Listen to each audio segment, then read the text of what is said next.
Time लिया जाएगा।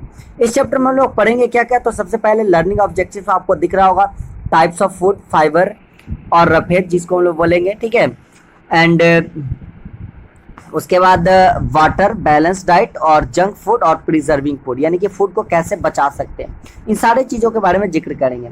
सो we need to eat clean and healthy food to grow and to be healthy, ठीक है ना।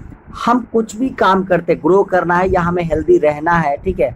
या सिंपल सा मैं आपको बात कहूँ कि अगर आप कुछ काम कर रहे हो, आपको कुछ वर्क भी करना है, या आपके अगर आपको खेलना है, पढ़ना है, कोई भी काम तभी हो पाएगा जब हम फूड रहेगा हमारे पास, यानी कि जब हम खाना खाएंगे तभी हमसे कोई भी काम हो पाएगा, खाना नहीं खाएंगे तो हमसे कोई भी काम नहीं हो पाएगा, ठीक है।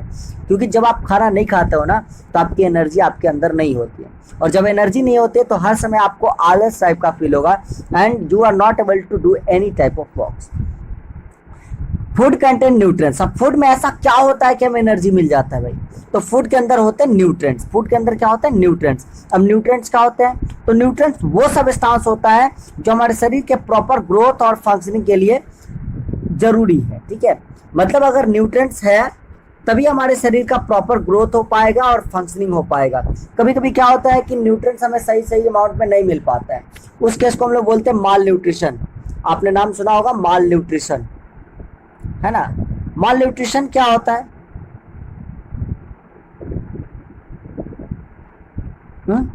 माल न्यूट्रिशन का मतलब होता है कुपोषण, हिंदी में सुने हो कुपोषण, यानी कि अगर आपके शरीर में यही न्यूट्रिएंट्स जो आपके शरीर के ग्रोथ के लिए या फंक्शनिंग के लिए इंपॉर्टेंट है, यही न्यूट्रिएंट्स अगर प्रॉपर अमाउंट में आपके शरीर में नहीं मिले, अच्छे से आपने वजन नहीं किया बचपन में, ठीक है, तो आप शायद हो सकता है कुपोषण के शिकार हो सकते हैं। हाथ पैर बिल्कुल दुबले पतले हो जाते हैं, हाथ पैर कांपने लगते, कंपन आने लगता है, तो ये सारी केसेस राइज हो जाती हैं अगर आप न्यूट्रिएंट्स प्रॉपर अमाउंट में नहीं लेते हो तो, ठीक है।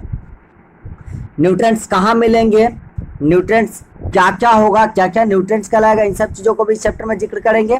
आगे इस वीडियोस को देखते रहिए, वीडियो को स्किप करोगे कुछ समझ में नहीं आएगा, वीडियोस को बिल्कुल, हाँ आप फास्ट करके वीडियो को देख सकते हो पर वीडियो को कंप्लीट देखो, ठीक है। चलिए आगे बढ़ते हैं। 5 main nutrients that our body needs, 5 main nutrients हैं जो हमारे बॉडी के लिए रिक्वायर्ड है, उन 5 न्यूट्रिएंट्स की बात करते हैं उन लोग, ठीक है। वो जो 5 न्यूट्रिएंट्स आपको दिख रहे हैं, वो 5 न्यूट्रिएंट्स क्या दिख रहा है, carbohydrate, protein, fat, vitamin and the minerals. चलिए हम स्टार्ट करते हैं। यहाँ पे सबसे पहला न्यूट्रिएंट्स जो है हमारा कार्बोहाइड्रेट से, कार्बोहाइड्रेट से हम स्टार्ट करते हैं, ठीक है।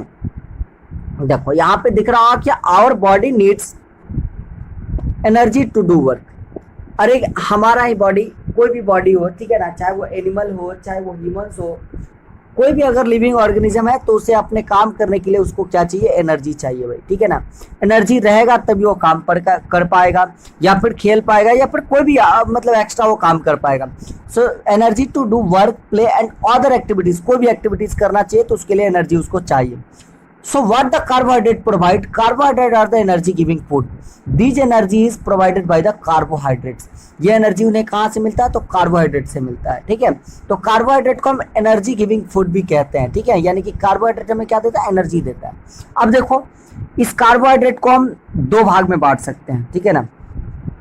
मतलब कार्बोहाइड्रेट हमें 2 तरह का मिल सकता है, एक स्टार्च और दूसरा शुगर के फॉर्म में। मतलब कार्बोहाइड्रेट 2 फॉर्म में मिल सकता है, कार्बोहाइड्रेट एक स्टार्च के फॉर्म में और एक शुगर के फॉर्म में, ठीक है। मतलब शुगर खाएंगे या स्टार्च खाएंगे तो वहां से हमें क्या मिलेगा, स्टार्च और शुगर को डायरेक्टली हम कंज्यूम करने का बात नहीं कर रहे हैं, हम बात कर रहे हैं कि हम कुछ प्रोडक्ट्स खाएंगे, कुछ फ्रूट्स खाएंगे, उनसे हमें स्टार्च और शुगर मिलेगा, ठीक है। तो ये स्टार्च और शुगर आपको कार्बोहाइड्रेट देंगे जिसकी वजह से आपको क्या मिलेगा, एनर्जी मिलेगा आपको कोई भी फंक्शंस करने के लिए बॉडी को, ठीक है। तो 2 types of carbohydrate consumed by us. Examples of food item rich in the starch are, कुछ फूड आइटम जो कि स्टार्च, जिनके अंदर स्टार्च होते हैं वो है क्या, तो भाई potato, rice, wheat and corn. यानी कि इन सब चीजों में ये जो प्लांट्स के प्रोडक्ट्स आपको दिख रहे हैं, पोटैटो, राइस, व्हीट और कॉर्न, इन सब में आपको क्या होता है, स्टार्च मिलता है। इन सब में क्या मिलता है, स्टार्च मिलता है, ठीक है। और शुगर कहाँ मिलेगा भाई? तो fruit such as bananas, grapes, pineapple, orange, peach, mangoes, ये सारे के सारे रिच इन शुगर होते हैं। इन सब में क्या मिलता है हमें? शुगर मिलता है। इन सब में क्या मिलता है? शुगर मिलता है। पहले वाले में क्या मिल रहा था? स्टार्च, यानी कि स्टार्च के लिए पोटैटो, राइस, व्हीट और कॉर्न, ये सारा चीज हो गया। बाकी अगर आपको शुगर के लिए चाहिए तो पोटैटो, बनाना, ग्रेप्स, पाइनएप्पल, ऑरेंज, पीचेस, ये भी चीज आप खा सकते हो। किसके लिए? शुगर के लिए। अब देखिए, चूंकि शुगर और स्टार्च दोनों चाहिए होता है आपके शरीर को कार्बोहाइड्रेट देने के लिए। देखिएगा बहुत सारे क्रिकेट प्लेयर सेव खाते रहते हैं, सेव खाते रहते हैं, ठीक है ना। तो सेव क्यों खाते हैं भाई?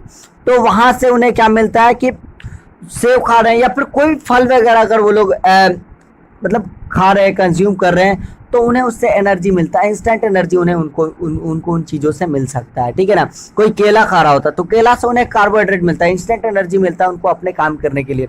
तो बल्लेबाजी में उनको कोई दिक्कत नहीं होता, बहुत आराम से खेल पाते हैं, ठीक है। Growing children require good quantity of carbohydrate in their diet. कोई भी ग्रोइंग चिल्ड्रन है तो उसको बहुत ज़्यादा अच्छा अमाउंट में कार्बोहाइड्रेट, बहुत ज़्यादा ना और बहुत कम ही नहीं, एक मीडियम अमाउंट में, एक लिमिट में उन्हें क्या चाहिए होता है? कार्बोहाइड्रेट चाहिए होता है। अगर ये कार्बोहाइड्रेट नहीं मिला तो फिर प्रॉब्लम होता है, फिर वही जो केस अभी कुपोषण वाला होता है, वही कुपोषण वाला केसेस से राइज हो जाता है। People who are involve in the lots of physical labour, वैसे लोग को भी ज़्यादा कार्बोहाइड्रेट की जरूरत है जो बहुत ज़्यादा फिजिकल लेबर करते हैं, जैसे कोई फिजिकल काम करते हैं। फॉर एग्जाम्पल अगर कोई बिजली मिस्त्री है तो पोल वोल पर चढ़ना उतरना, ठीक है ना। तो ऐसे लोगों को, या फिर अगर सिंपल कोई रोड वोड बना रहा है तो गड्ढा वड्ढा खोद रहा है तो उन लोगों को, ठीक है ना। अगर कोई स्पोर्ट्स पर्सन है तो वो भी दिन भर दौड़ते रहते हैं भाई, उनको भी जरूरत पड़ती है।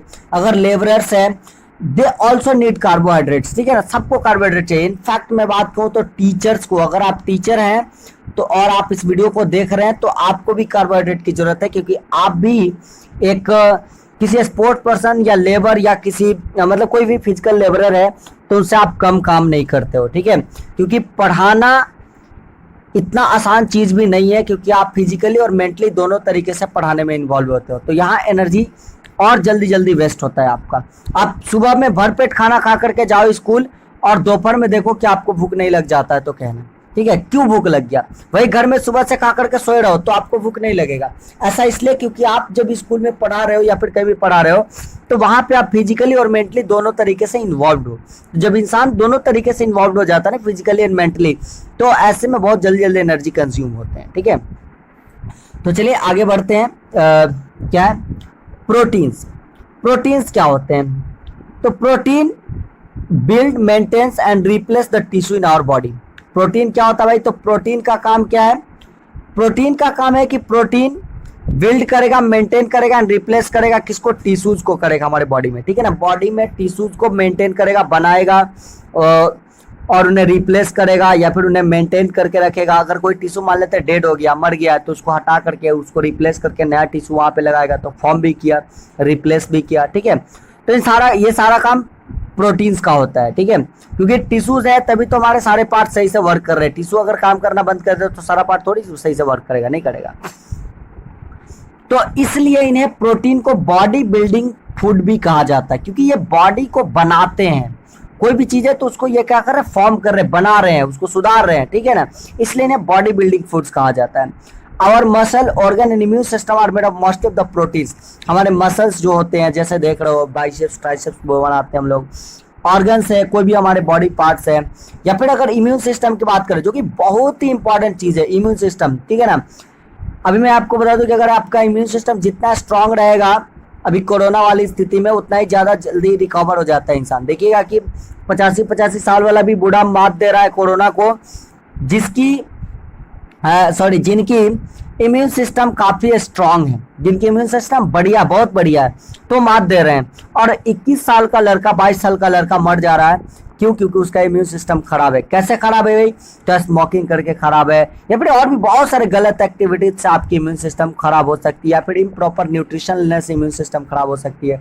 तो इम्यून सिस्टम कम होने के कारण, वीक होने के कारण आपका इन सब रोगों से फाइट नहीं कर पाते हो, ठीक है। अगर इम्यून सिस्टम स्ट्रांग होगा तो कभी कभी शुरुआती दौर में कुछ रोग होते भी नहीं है आपको, ठीक है। तो ये सारी चीजें मोस्टली प्रोटीन से बनी होती हैं। तो some good source of protein are, protein के कुछ गुड सोर्स क्या है भाई? तो meat, fish, egg, milk, curd, cheese और भी मिल्क प्रोडक्ट्स, जितने मिल्क प्रोडक्ट है ये सारे के सारे क्या है आपके एक मतलब वैसा फूड है जिनके अंदर, वैसे फूड आइटम है जिनके अंदर प्रोटीन हमें क्या होता है मिल जाता है। They are good source of protein. ठीक है, तो मैं आपको कहूंगा कि आज ही आप अपने डाइट में, अभी आप अपने डाइट में meat, fish, egg, milk, curd, cheese और कोई भी मिल्क प्रोडक्ट्स है तो इनको ऐड कर लीजिए। जैसे मान लेते हैं कि अभी तो मांसाहारी आप लोग नहीं भोजन कर रहे होंगे बहुत लोग, ठीक है ना, जो मांसाहारी होंगे उनमें से भी लोग, बहुत लोग नहीं कर रहे होंगे जो नॉन वेजिटेरियन होंगे, ठीक है ना। तो ऐसे में आप क्या कर सकते हो कि मिल्क या मिल्क प्रोडक्ट को आप अपने डाइट में ऐड कर सकते हो। जैसे पनीर बना करके खाओ, कोई भी मिल्क प्रोडक्ट, दही खाओ, दूध खाओ, इन सब चीजों में प्रोटीन होता है और ये प्रोटीन आपके इम्यून सिस्टम को बढ़ाएगा। Protein rich diet is necessary for the children adolescence. अगर एडोलेसेंस या चिल्ड्रन की बात करें, ठीक है ना, 18 साल से पहले के बच्चों की, तो 18 साल से पहले के जितने भी बच्चे होते हैं उनके लिए तो मैं कहूँगा कि प्रोटीन बहुत ही इंपॉर्टेंट होता है। रोज अंडा खिला दो, एक काम हो जाएगा प्रोटीन का, ठीक है ना। तो ऐसे स्टूडेंट के लिए प्रोटीन काफी जरूरत होता है। कुछ नो मोड में पार्ट दिया होता है और body uses protein to make haemoglobin. हमारा बॉडी प्रोटीन किस लिए यूज करता है, तो हीमोग्लोबिन बनाने के लिए, which is part of our red blood cell. Haemoglobin के लिए प्रोटीन का यूज हीमोग्लोबिन के फॉर्मेशन में भी होता है। याद रखिएगा, प्रोटीन का यूज किस में होता है, हीमोग्लोबिन के फॉर्मेशन में भी होता है, जो कि हमारे रेड ब्लड सेल का इसेंशियल पार्ट है। और मैं कहूंगा कि that carries the oxygen to every part of our body, यानी कि आरबीसी के थ्रू क्या होता है कि पूरे बॉडीज में आपके ऑक्सीजन ट्रांसपोर्ट होते हैं, पूरे बॉडी में आपका ऑक्सीजन जाता है। और ये क्या कर रहा है, the body uses protein to make haemoglobin. और प्रोटीन का इस्तेमाल अगर हीमोग्लोबिन बनाने के लिए यूज हो रहा है तो मैं कहूँगा कि ये बहुत ही इंपॉर्टेंट चीज़ है। प्रोटीन हमारे शरीर के लिए बहुत इंपॉर्टेंट चीज़ है, क्योंकि अगर आरबीसी वर्क करना बंद कर दिया, प्रोटीन आपके अंदर कमी हो गई, ठीक है, तो अगर ऑक्सीजन आपके बॉडी में ट्रांसपोर्ट नहीं हो रहा तो 1 मिनट अगर सांस रोक ले तो हमारे साथ ये बुरा हाल हो जाता है। सोचो कि अगर आपके शरीर में ऑक्सीजन की सप्लाई ही बंद हो जाए तो क्या होगा, ठीक है। चलिए अब नेक्स्ट बात करते हैं, फैट्स की बात करते हैं, ठीक है। किसकी बात, फैट्स की बात। तो fat provide us with energy, fat से हमें एनर्जी मिलता है।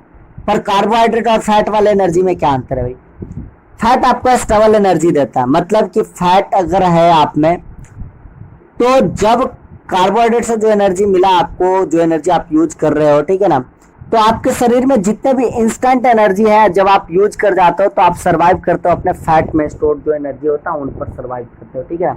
कुछ लोग बहुत दिनों तक बिना खाए रह जाते हैं, तो क्यों खाए रह जाते हैं, तो उनको एनर्जी कहाँ से मिलता है, वो एनर्जी उनको वही फैट से मिलता है। उनके शरीर में जो भी फैट बन के बैठा हुआ है, मतलब फॉर्म हो चुका है।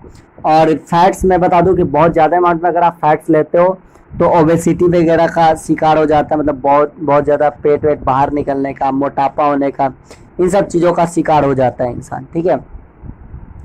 तो they act as a body's reserve tank of energy. Fats क्या होते हैं, body reserve tank. Reserve tank का मतलब समझते हो क्या होता है, रिजर्व टैंक गाड़ी में रिजर्व होता है, तो रिजर्व कब लगाते हैं, जब फ्यूल खत्म हो जाता है। वही फैट का यूज कब करेंगे, फैट के अंदर स्टोर्ड एनर्जी का यूज कब करेंगे, जब हमारे शरीर के अंदर जो एनर्जी है उस एनर्जी खत्म हो जाए, वो इंस्टेंट एनर्जी खत्म हो जाए, ठीक है। They protect vital organ by providing cushioning. यही नहीं, ये बहुत सारे वाइटल ऑर्गन को भी प्रोटेक्ट करते हैं कशनिंग प्रोवाइड करके। कशनिंग का मतलब होता है कि आपको मैं कहूँ कैसे बताऊँ कशनिंग को, स्पॉन्जी टाइप का समझता हो ना चीज, जो कि जिसको दबाने वाने पर थोड़ा सा दब जाए, ठीक है, तो वैसे स्पॉन्जी फीलिंग दे करके कशनिंग प्रोवाइड करते हैं। कशनिंग प्रोवाइड करके आपके बॉडी को प्रोटेक्ट करते हैं। जैसे कहीं पे मसल है, जैसे हिप में क्या होता है, मसल होता है ज्यादा, तो उसके बल से गिरते हो तो चोट थोड़ा सा कम लगता है। तो क्यों कम लगता है भाई, क्योंकि वो आपको क्या करा, प्रोटेक्ट करा कशनिंग के थ्रू, तो ही दब जाता है, तो कशनिंग के थ्रू प्रोटेक्ट करा। Fat also help to keep our body warm during very cold weather. अगर बहुत ठंडा वेदर है तो उसमें फैट आपके बॉडी को वार्म भी रखने में मदद करता है। याद होगा पेंगुइन के बॉडी बिल्कुल फैट्स होते हैं। They are essential for the healthy skin and the hair. ये हमारे लिए बहुत इसेंशियल होता है, किस चीज के लिए भाई, तो हेल्दी स्किन या फिर हेयर के लिए। Butter, ghee, oil, nuts and the cheese are the sources of fat. Fats के सोर्सेज क्या है, फैट के सोर्सेज क्या है, butter, ghee, oil, nuts and cheese and the sources of fat. याद रहे बटर का सेवन ज्यादा अमाउंट में नहीं करना है, क्योंकि अगर बटर का सेवन ज्यादा अमाउंट में करते हो या फिर कोई भी फैट्स का सेवन ज्यादा अमाउंट में करते हो तो आपके लिए हानिकारक भी है। Too much fat in the diet में लीड टू द ओबेसिटी और ओवरवेट। अगर जरूरत से ज्यादा आपके शरीर में फैट हो जाए तो ओबेसिटी या ओवरवेट होने के खतरा होते हैं, ठीक है ना। तो खाना है पर लिमिट में खाना है। जैसे आलमंड से आता है तो आलमंड्स उठा करके, बहुत लोग को देखा है मैंने कि आलमंड्स उठा करके एक ही बार में 10-20 को खा जाते हैं, ठीक है ना, या फिर 50 ग्राम लिए एक ही बार में बैठ करके खा गए। नहीं तो इसको बादाम को ऐसे नहीं खाना है। इसे खाना है क्या, आप फुला दीजिए, फुलाने के बाद डेली 4 पीस मात्र 2 पीस या 4 पीस डेली खाइए, बस, इससे ज्यादा नहीं। It may further lead to the other severe health complication such as the heart disease. और यही नहीं, जिनके फैट्स जिनके अंदर ज्यादा होते हैं, यानी कि जो मोटे लोग होते हैं, जो ओबेसिटी या ओवरवेट के शिकार होते हैं, तो ये इनके अंदर हार्ट डिजीज की भी खतरा बढ़ जाता है। तो हार्ट डिजीज इनको बहुत जल्दी हो सकता है, ठीक है। तो इन चीजों को ऐसा नहीं कि नहीं खाना, फैट को खाना है पर लिमिट में खाना है, ठीक है। बाकी बचा विटामिन, तो विटामिन हम लोग कल पढ़ते हैं, ठीक है। आज हम